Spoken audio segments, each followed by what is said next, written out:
Failure is often that early morning hour of darkness which precedes the dawning of the day of success. Leigh Mitchell Hodges. And Leigh is exactly right. You have to keep pushing, keep pushing, keep pushing, keep learning, keep practicing.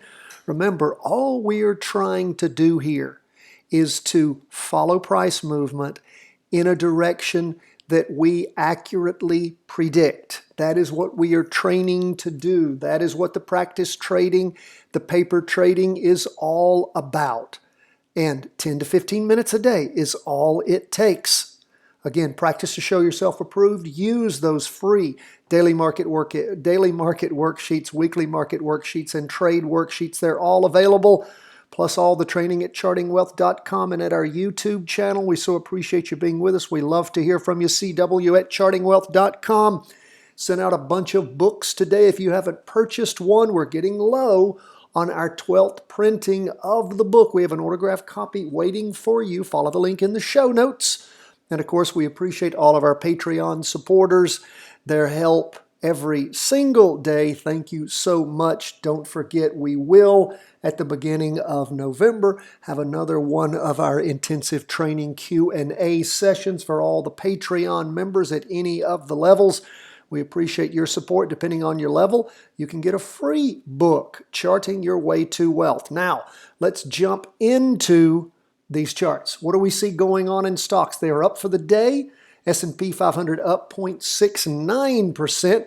Now remember, we're still in a confirmed down move on our weekly chart.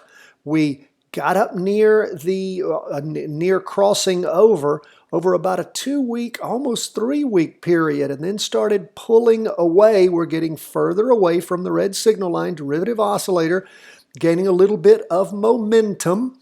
Still haven't plumbed the depths of where we were in the prior week, but price movement is below the weekly trend line.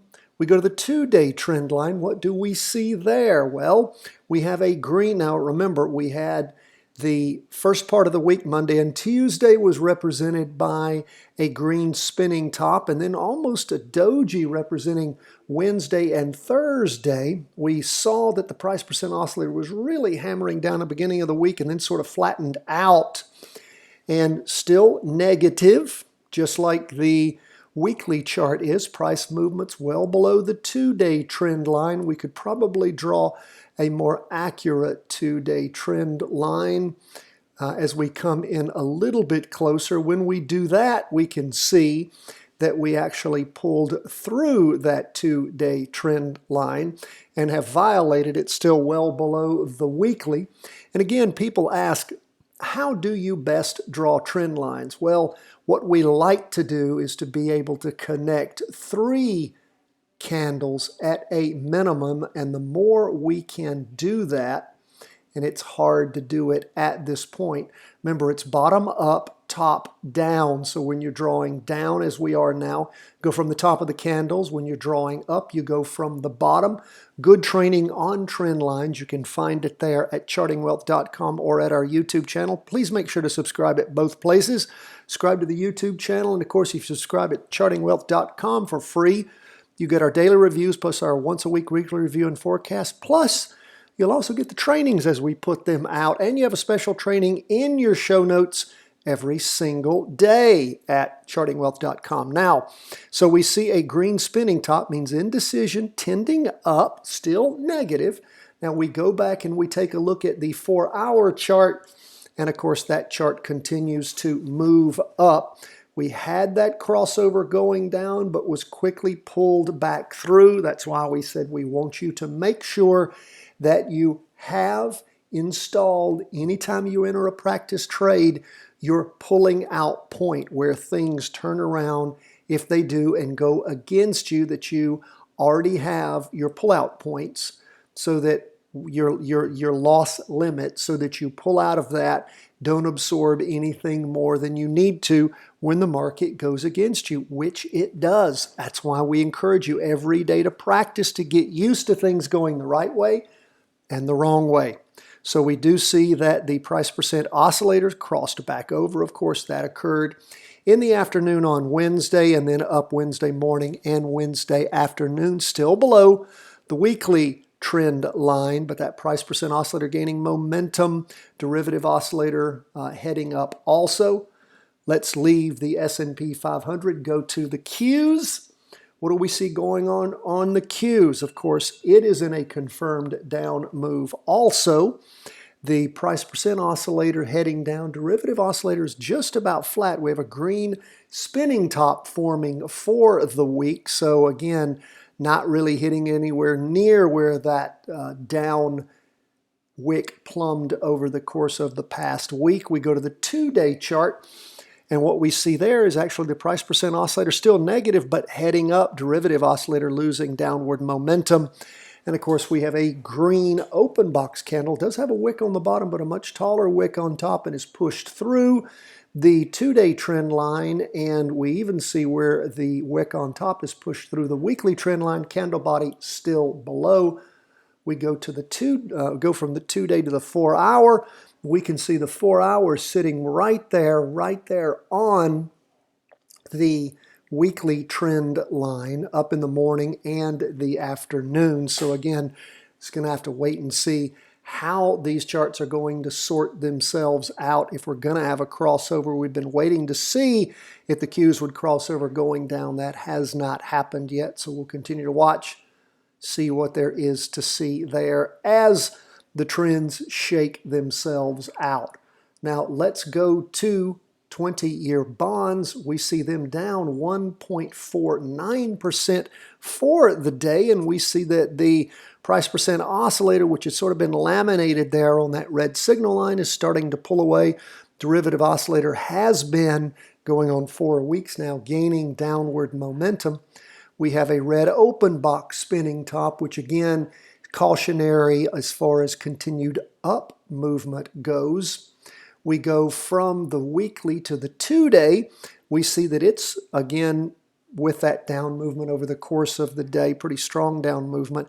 It's pulling away from the red signal line. Derivative oscillator still positive, but that 2-day candle, it's actually a down candle. Little wick on the top, big wick on the bottom. And of course, what we had exciting happen during the course of the prior day is strong down movement back on Wednesday, crossing over in the morning, giving you a jumping in point around noon for a practice trade.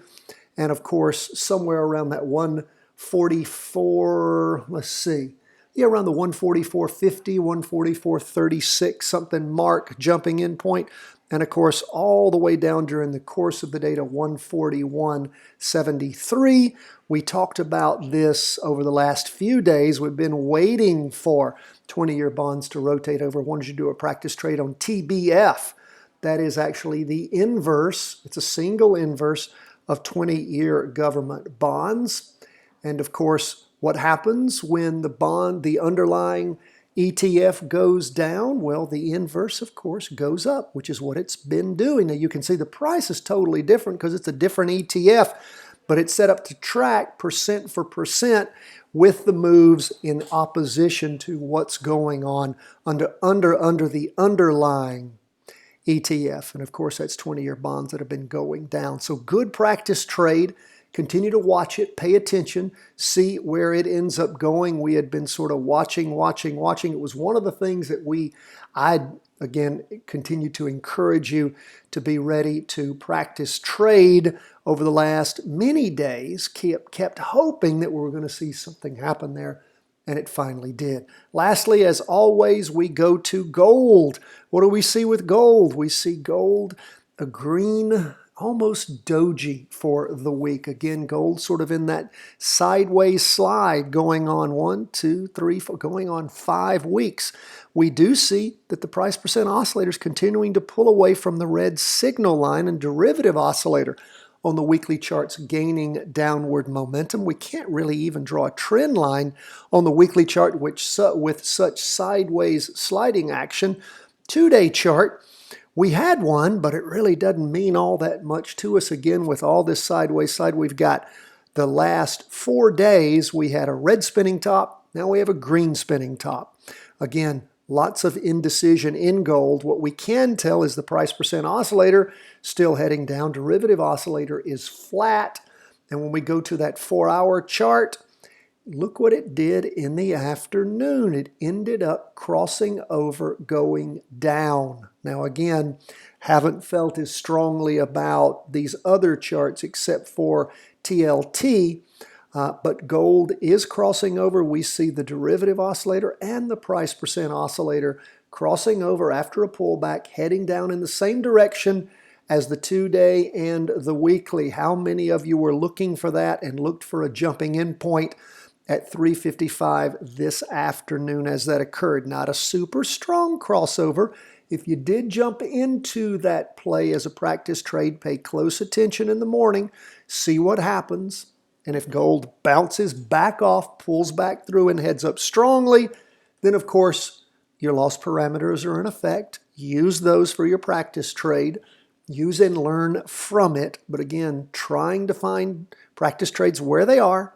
And again, that's what this is all about. That's why I want you to fill out your daily market worksheets, your trade worksheets, your weekly market worksheets, and of course, what happens to close of the market on Friday. That's tomorrow. We're going to be recording for you, of course, our comprehensive review and forecast. That's where you follow along with your weekly market worksheet and fill that out. Again, all of those are in your show notes as PDFs. You can print them out. If you didn't get a chance earlier to listen to Pearson's Law, the training we had on that, very much encourage you to listen to that. It will encourage you to make sure you document every day what you're learning. Just listening is not enough. Folks, that's where we are. We'll continue to chart these markets every single day. 10 to 15 minutes is all we ask. God bless, my friends. All the best from Charting Wealth World Headquarters.